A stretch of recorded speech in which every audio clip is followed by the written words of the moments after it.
Hi, Donna. Hi there. I'm going to give you host Okie dokie. and I'm going to pop off. Okay, thank you. Thanks. Bye.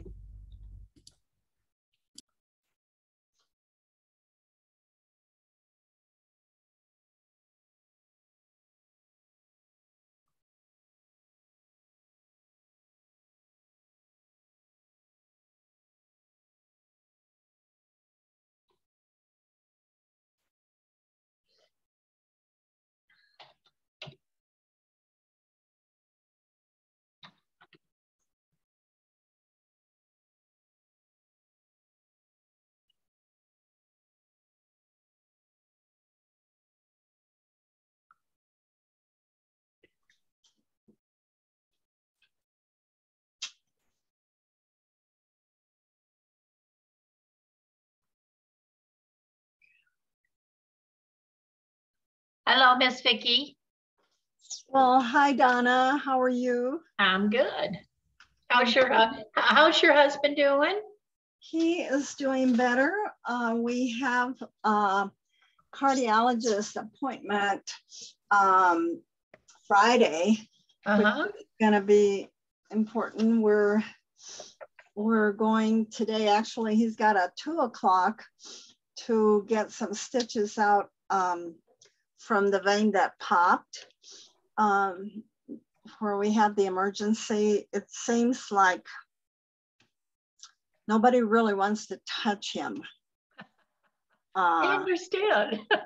Yeah. And we had an appointment before, and then they left a message saying that they wanted him to go back to his cardiologist. Well, his cardiologist is a cardiologist, not a vascular. Well, they like to pass the buck, just to let you know. Yeah, so they've been giving us the runaround. And so finally he called his vascular doctor and said, hey, nobody is, your office is not responding to me. So they finally told him today to go in at 2. So I might have to leave a little That'll bit be fine. early. Yeah, we'll be done about 1:45. So. Oh, good. Yeah, thereabouts. Before 1. It'll be before 1. Yeah. Hello, Rebecca. How are you? How's Rebecca? There you are. Good job. I'm doing good. Good. We're going to wait a few minutes here, a couple of minutes, because we always have stragglers coming in. And then we'll go over this. Today is going to be the buy-sell contract. And we'll wait a minute or two, and then I'll start sharing that. So, Donna, before we get started, I'm planning to list, I was going to list my townhouse this weekend, but I'm going to do it next weekend because this weekend is Easter. Right. So I do have to have, as being the agent and selling, a home warranty, is that correct? Yes, you have to have a home warranty. Buyers have to have an inspection. You need to have a Colorado State approved form, and I forgot what the 4th one is right off the top of my head. There's a form on the listing. No, there's no form. There is a, you do have to disclose when you get an offer that you hold a Colorado real estate license. The seller in the MLS disclose that the property is owned by is realtor owned, and make sure that the contract has that the seller holds a Colorado real estate license. Okay. On the phone, I took a class to just make sure that I've got everything properly. They do have a check or a box that you check if you're a realtor selling. I think that's in the input one for RE Colorado. Yeah. That's yes, correct. yes. It's agent owned, I believe it states. Right. Yeah. But I'll also maybe put it in the remarks, you think? I would put it in the private remarks, Yeah. and that way, because they need to put that in the contract or the offer, or you need to counter on it. Okay. Okay. Okay. Mhm. Thank you. You're welcome. Let's give it a second here. Let me go and see if I can find the sharing portion here. Okay, can you guys see this? Can you see this? Yes. Okay, good. All righty. So what we're going to do is I'm going to give you the list of documents you have to have when you have a buyer. Now, just so you know, Rebecca, these things that I'm showing you are going to be in your Google Drive. Okay, so when you go into kw.com, Gmail, there's 6 little dots on the right-hand side. Click on those dots. In the blank space, type in resources. And when that pops up right below, you'll see it says resources for Park Meadows. Click on that. And what will happen is the contracts along the way will pop up. This is under the documents for buyers. Okay. Okay. And so agency docs, you can have brokerage disclosure to buyer or definitions of working relationship, whichever works for you. And exclusive right, that's your listing agreement, your buyer advisory. If you go from a buyer agent to a transaction broker, you have to use a document called change of status, okay? When you get the property under contract that you've written on, you have to have a lender letter. You need a printout sheet from the as under contract from RE Colorado. You need the realist information for your buyer so that you, or for your seller, or for the seller, so that you can write up the contract properly. If you have a counter, you need to upload that, a copy of the earnest money check and receipt, inspection, objection, and resolution. Do not give me these documents until you've finished your inspection in inspection and resolution documents. You should get a seller's property disclosure, square foot disclosure. Source of water you may or may not get because the other side may say it's in the seller's property disclosure, which it is.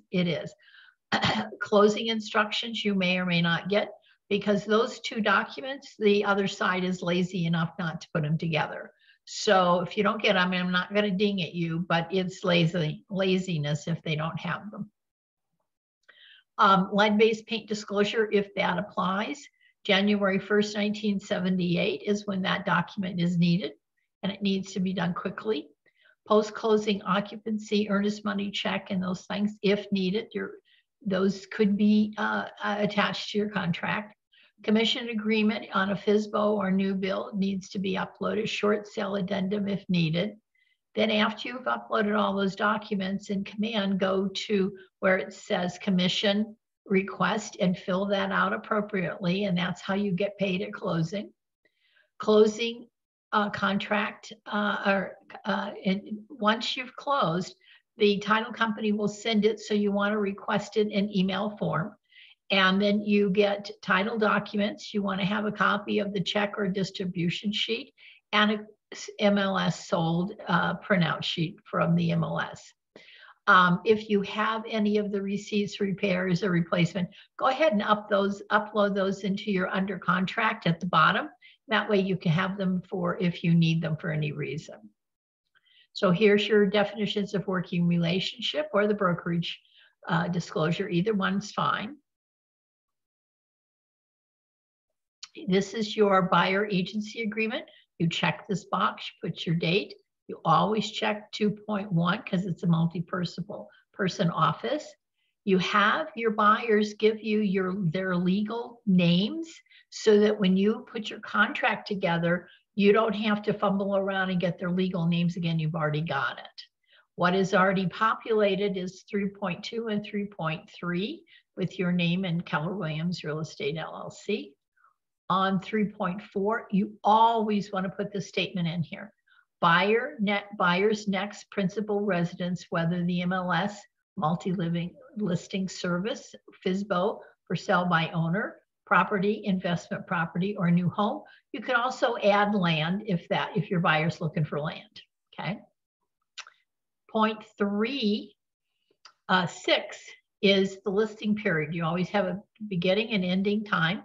You always want to be sure that you have at least 6-7 months to get a property, because if you're in that sweet spot, it could take you anywhere from 10 to 20 contracts to get this under contract. And then you get it, the inspection, appraisal, and all these other things take time. So it's 30 to 45 days to close. I have no idea how long it's going to take you to get from point A to point B. Then on 3.8.2, will or will not fall on a Saturday, Sunday, or holiday. You can say will or will not. I don't really care. It's up to what you want to do. That will move those dates. Then on 4 the 4 is brokerage relationship, and you go down and you check 4.3.1.2. You only represent the buyer as a buyer's agent, and that's what you check at all times. So now 5 is your duties as an agent. So you don't have to memorize them, but you want to understand what number 5 is. When you check the box at the top, seller's agent, you take on 3 additional duties. You want to be sure you understand if you're going to get fired, these are the 3 duties you'll get fired on one of them. Promoting the interest of the buyer, seeking a price and terms that are acceptable to the buyer, and consulting the buyer on material facts and risks of a transaction. Then on 7.1.11, your success fee, you want to put 2.8. Then you want to check the box on 7.112, other. Any bonus or any greater commission shall be paid to Keller Williams Real Estate LLC at the time of closing. If you go to a builder, some of the builders are paying 2, some of them are paying 3, some of them are paying 4. They're all over the ballpark. Right now, it's probably a little less than 2.8. I've never gone back to my client to collect, I don't know, what is it, $500-800 from them. I always accept whatever the advertising fee is. Then you go down to 7.1.4. You have down on 7.2.4.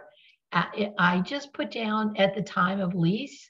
I just want to be sure everybody's on the same page and we don't have, hey, if you're going to go, I'm going to collect something, okay? So we want to check, yes, I will collect at the time of lease. Not in leasing business, so I've never exercised it, but it keeps everybody honest. Then on 7.3.1, buyer is obligated to pay if the seller doesn't. If there's a discussion and you have some concerns, or the buyer does, call me. Then 7.4 is a holdover period. Hey, listen, I've shown this 15 homes and they didn't select, they fired me. And if they go back to one of the homes that you've shown, you are entitled to a commission. So you want to be sure you check the box will. Okay, 9 is you don't have another buyer agreement, Mr. Buyer, with anybody else. So you want to be sure this is checked and addressed properly on 9. So now we go down to 12. None, the brokerage service additional is none at this time, as per the MLS instructions. And you're working in the multi-listing service in the Denver metro area, but you might have comma, Colorado Springs, or comma, Fort Collins. That would be Iris. And PPAR is what you have in Colorado Springs. You must understand, if you are not a member of the MLS in Colorado Springs, which is PPAR, they don't have to pay you a commission. So you always want to ask the question, I don't belong to your MLS. Are you willing to pay me? Some properties in Colorado Springs are in RE Colorado, but not all of them. 13, you can disclose that the buyer has permission to disclose who the buyer is. This is put in because a lot of celebrities or athletes or whatever don't want people to know that they're buying a property yet. When you go to make the offer you will write in their names or whatever it's going. So 14 all the way down to basically 20 are self-explanatory. So 20 at this point, 21 is additional provisions. You could put in there that you have a transaction broker. Her name is blah, blah, blah, and our TC person, and the commission is going to, I mean, the payment is going to be paid by you or the buyer. You got to state that in that paragraph. What attaches to this buyer agency agreement is the buyer advisory and the definitions of working relationship. And then 23 all the way down to 28 basically are self-explanatory. So become familiar with those. Here's your buyer agency agreement. This is what the buyer has. This is a document that our in-house attorney has provided to buyers about earnest money disputes, wire fraud, disclosures, home inspections, anything that you can think of has been disclosed in here, and discuss, have the buyers read this. What if it's a short sale or insurance or home warranties or any of those types of things? This is all here so that they can understand what some of the pitfalls may or may not be. So you have them sign. That's the first 3 documents that you get signed. Your definitions of working relationship or the brokerage relationship. You do the seller advisory and the buyer agency agreement. Those are the first 3 documents you get signed when you sit down and talk to your buyers.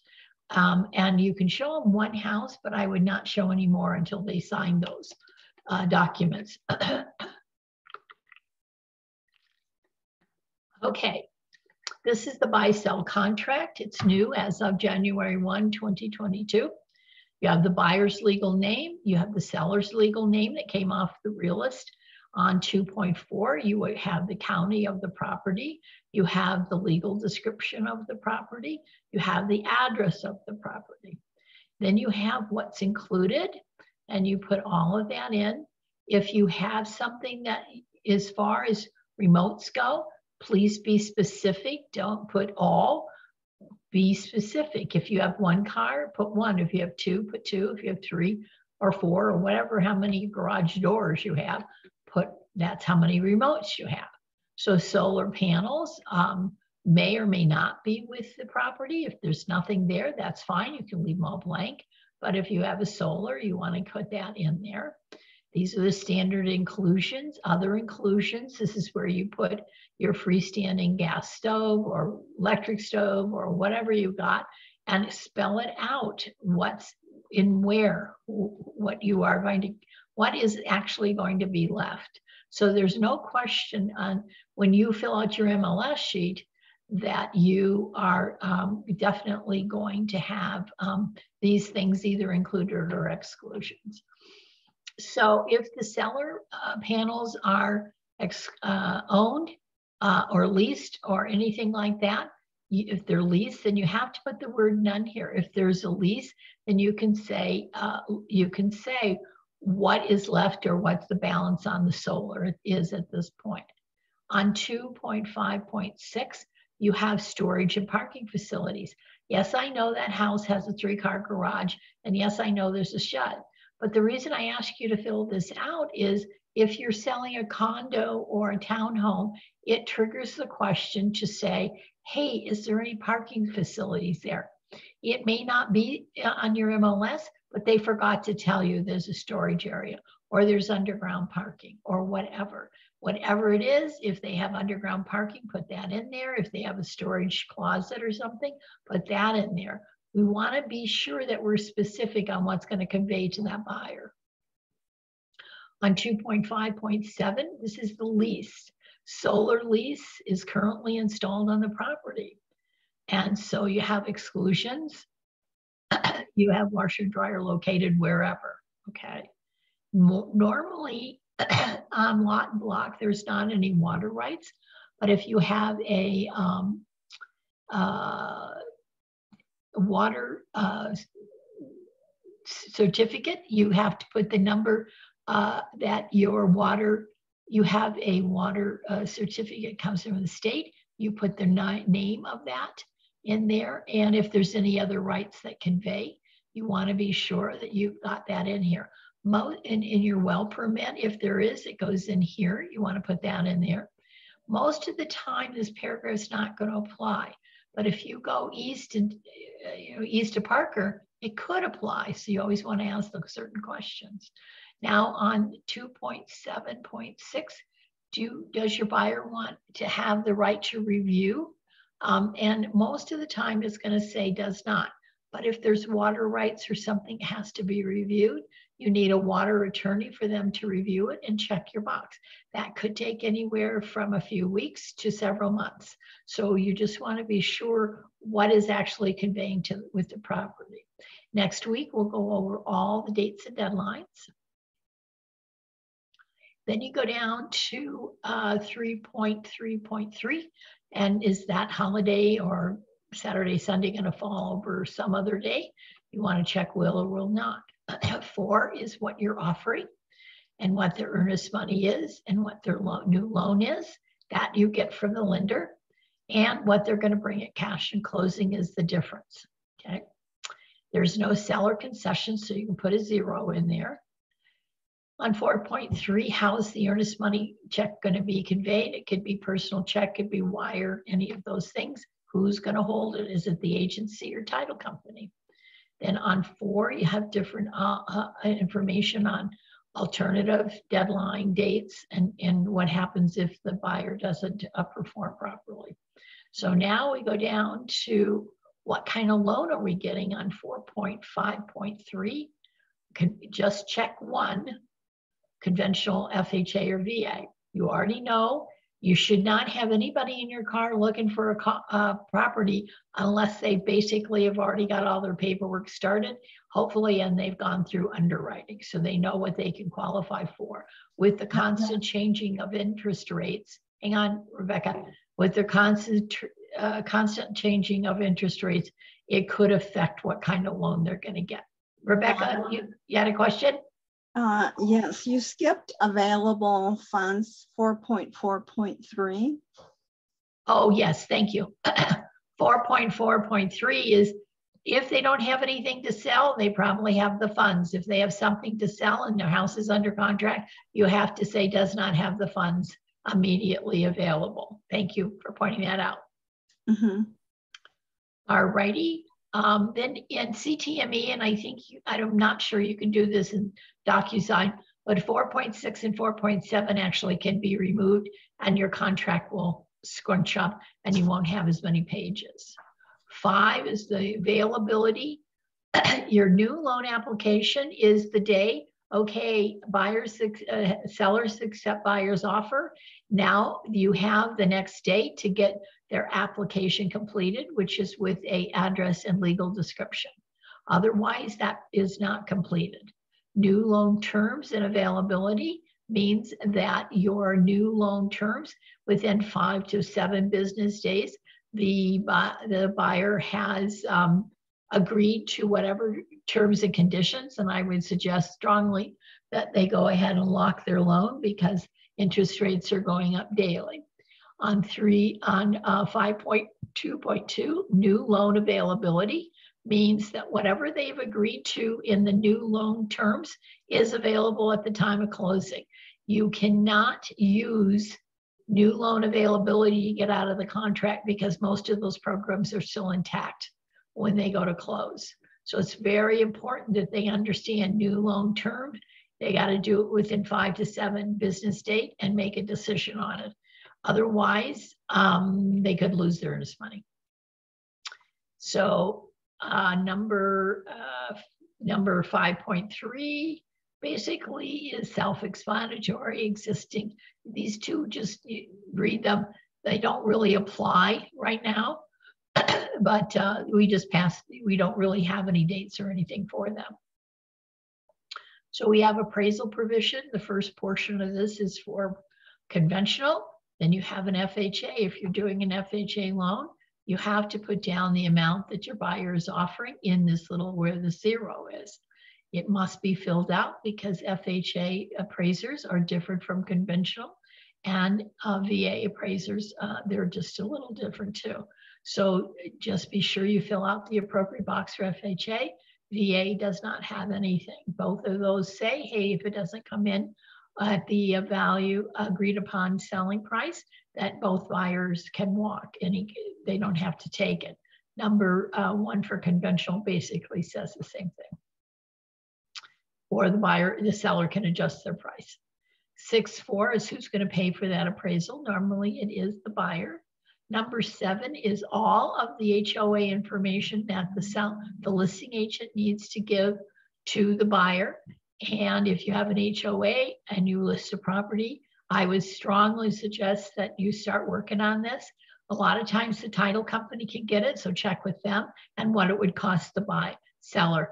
It's worth every penny because the seller doesn't get half this stuff and this information.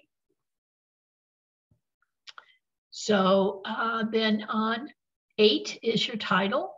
Most of the time, the buyers will always have the seller select, seller pays. There are 2 kinds of title insurance. One is for the seller and one's for the buyer. If you say the buyer's going to select and pay for it, that usually increases anywhere from $1,700 to $2,200 on the expenses of the buyers. But a lot of people are doing it so they can get the house. On 8.1.3, this is not negotiable. You have to say will. It's only about $35. And either the buyer can pay for it or the seller, or half and half. But it absolutely has to have this. This is so nobody sneaks in and puts a lien on a property prior to closing. So 8 is dealing with your title, anything off records, your special taxing district. You will on 8.5 get a tax certificate. It's a $25 fee.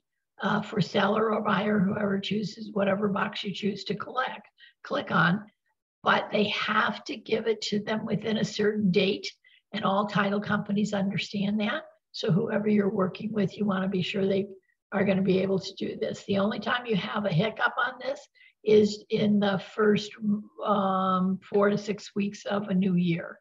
Other than that, should not be a problem. New home sales will have it, and they will have to disclose on that.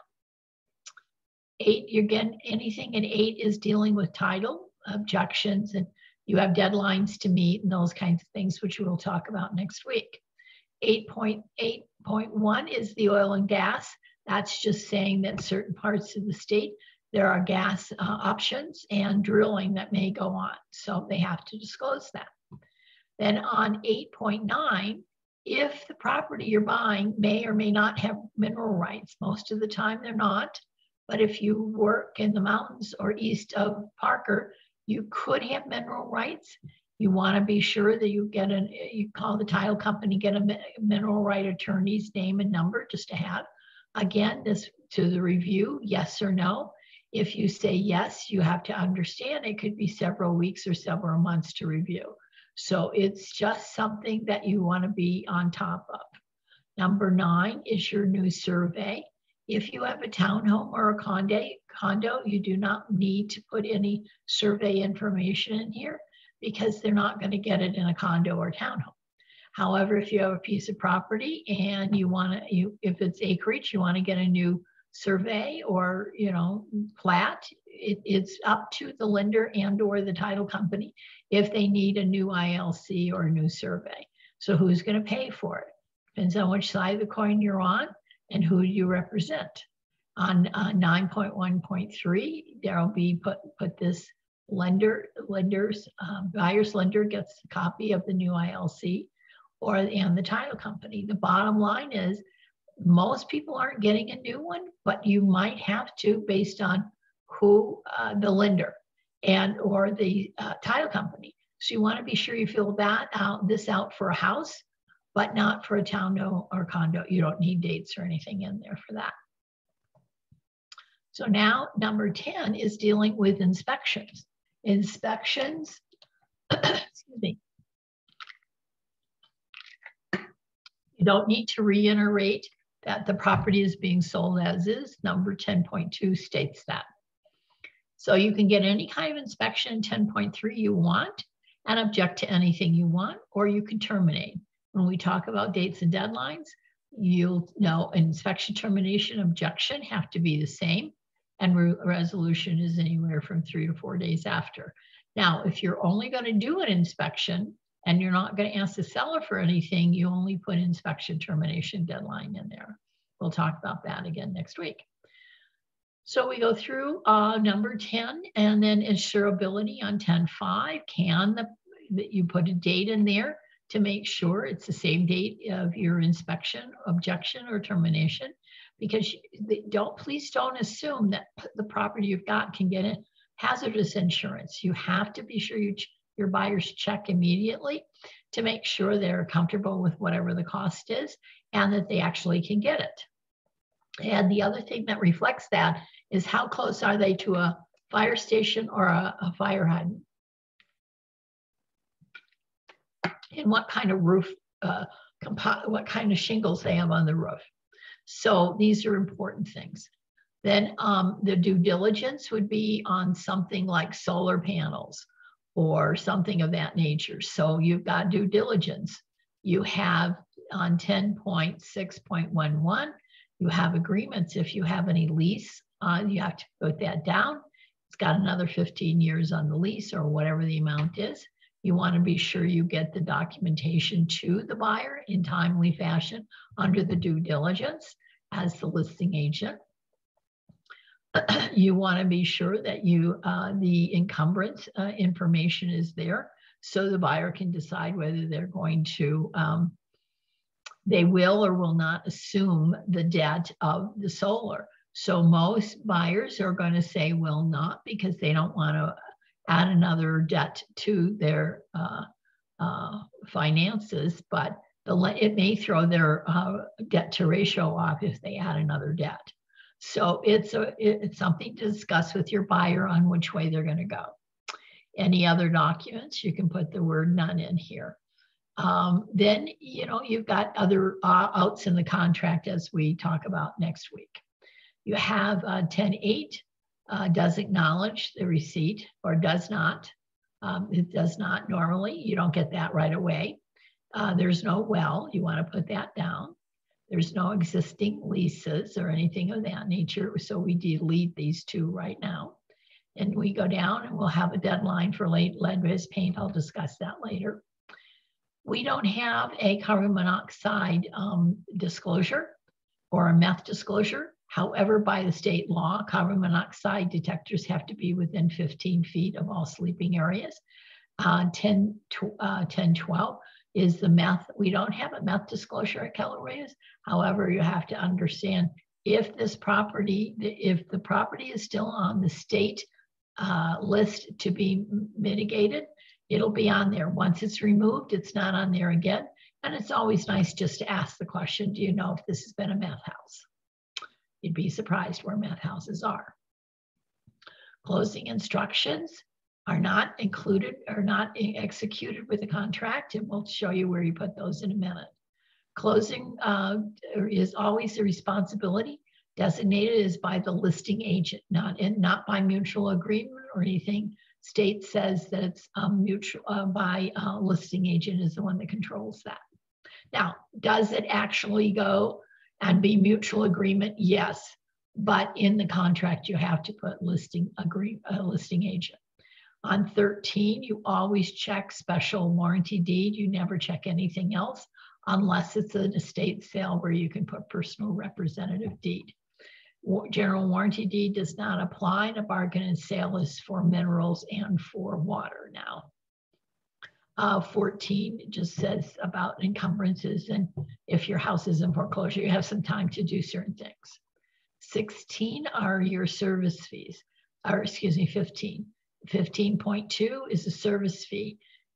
You always want to be sure you ask the listing agent what the title company charges, because it's normally split 50-50. It goes from anywhere from $200 to $500, and it's a 50-50. When you close a deal, you close the real estate side first and you close the lender side second. On 15.3, it's status letters. If there's an HOA, who's going to pay for it? Is it 50-50? On recording fees, the same way.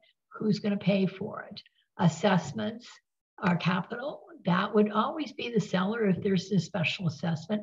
In the area that I am at, we're about ready to assess each house about $5,700 because of a past hailstorm.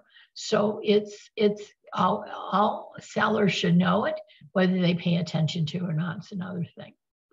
On 15.3.4, other fees for closing, you can do half and half, buyer, seller, whatever, which one you want to do. 15.4, down here, we have no local transfer fee. You could put NA or you can put seller, buyer, whatever you want. On the sellers and usage tax, High Country has it, but we do not. So you can put NA or seller or whichever you want. Private transfer tax the same way. You can put NA or buyer or 50-50, whatever floats the boat of the buyer. 15.7, you have water transfer fees. They're not super prominent, but they are prominent. They are there. So you want to check your district. Other, in this little box right here is the other. In Highlands Ranch, it's community water, and in parts of Pinery. And you have to put down the appropriate one. And who's going to pay for it? There is a utility transfer fee. That's new this year. Who's going to pay for that? Is it a buyer or seller? So always check that box accordingly. We have a foreign national. If you have determined the seller is foreign national, there are taxes that the foreign national has to pay that at closing. If they are not paid, the buyer gets stuck with that. So you want to be sure that to ask the question, is this buyer, or the seller, a foreign national? And state withholding tax is the same way. It's 2%. They will collect that at closing if the listing is somebody who's only lives there 6 months out of the year and it's an investment property. Number 16 is how your taxes are prorated. Most of the time we do most recent mill, and most recent is assessed value. If there's rent, you have to decide how you're going to have it. Is there any other proration? You always want to put none at the end of that sentence on 16.1.3. And you all, excuse me, 16.1.4 is the final settlement of any prorations. 16.2 is dealing with the HOA. Any special assignment or obligation is going to always be the seller. I would always check this because any special assessment that comes up, not it like ours, who's ever going to sell their house here, hasn't got their assessment, but there will be one coming, probably before something gets closed. So you have to be sure that you want the seller to pay that assessment, not the buyer. So then on 17, if the seller doesn't get out on time, you want to make it painful. A lot of people, I put $500 to get their attention to get out on time. But if you have another listing agent may counter back on this and make it $100. That's not very painful for a seller to get out of the property. Now you check this box for a post-closing occupancy if the seller is not going to vacate the property on the day of closing. So you want to check that. I don't care if it's 1 day, 2 days, or 60 days. You have to check that box and you have to fill out a post-closing because there has to be certain insurance things that have to be on the property. Seller has to have a renter's insurance on the day of closing because their insurance has been canceled. So you have walkthroughs on 18 and what happens to to the property if there's issues or things like that. You do have a final walkthrough to verify that everything's in the same condition as was the day I bought it. 18 says you can put a home warranty on the property, which is something you want to ask probably in the middle of once you have your inspection, might be something you want to tag on to your objection. If you have no objection and you know you're just going to do termination, you might put it into the original contract. You don't want to check anything else here. We are under a liquidated damage contract here. Everybody, once you sign, you're pretty much locked into it unless you can get out on the areas of inspections or appraisal objections, things of that nature. So these are the areas that could be coming for a dispute. You will have to go to mediation to get your earnest money back if that becomes the case. Who has the right to cancel, which is very limited on the seller sign, has great many rights for the buyer. So anywhere from 24 all the way down to 28 are pretty self-explanatory. 29, I always list that my transaction coordinator is who she is and who's paying for it. So there you go. Then on 30.1.1, you want to put down, I did this wrong. This has to be moved up here to 31. I'll have to change that. But anyway, you add to the additional as the earnest money, source of water, seller's property disclosing, closing instruction, and lead-based paint disclosure if it applies. And it goes under documents, a part of contract. I have to move this up to this space up here and not down here under the post-closing occupancy agreement. The other document that's not part of this contract is square feet. So buyers will sign, hopefully sellers. Agent, you fill out your portion of this. Hang on just a minute.